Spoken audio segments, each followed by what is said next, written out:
Au-delà des débats d'il y a 10 ou 15 ans, ou même un petit peu plus récents, sur les critères de Maastricht, sur la participation du secteur public local à l'ensemble des déficits publics, le problème est aujourd'hui plus concret.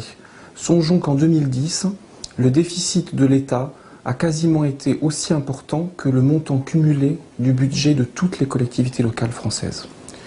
Et lorsque l'on sait que l'État contribue pour environ 40% au budget des collectivités locales par le biais des dotations, il est normal et surtout il est sain pour les finances publiques qu'il s'intéresse à la troisième partie des recettes des collectivités locales, après les dotations et après la fiscalité, je veux dire l'emprunt. Les propositions que l'Institut Montaigne formule sont liées au principe de libre administration des collectivités locales qu'il convient de respecter et au principe que nous énoncions précédemment de l'intérêt de la puissance publique pour les finances de la nation, dont les collectivités locales.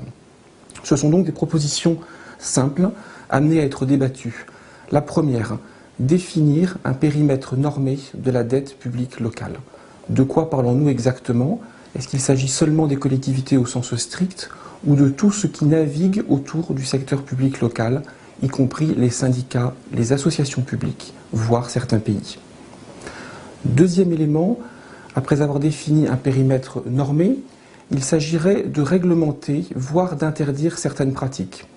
Et donc ça, c'est la réponse directe à la crise financière de 2008 et aux emprunts dits toxiques des collectivités locales, en allant dans une direction très simple.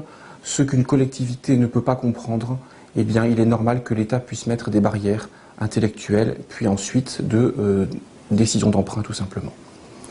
La troisième proposition s'inscrit dans un terme beaucoup plus long. Il s'agirait de proposer aux collectivités locales, et cela pourrait être hébergé par l'agence France Trésor, un service gratuit qui serait un service d'hébergement, tout simplement, de la dette des collectivités locales, soit pour certains projets qui seraient gérés par plusieurs collectivités locales, et donc bénéficier en étant à plusieurs de conditions d'emprunt plus favorables, soit pour certaines collectivités en difficulté, de leur proposer un service pour les aider à gérer leurs dettes. Donc ces trois propositions, un périmètre normé, les interdictions de produits complexes et l'hébergement de certaines dettes de collectivités locales, nous paraissent de nature à alimenter le débat dans les prochains mois et les prochaines années.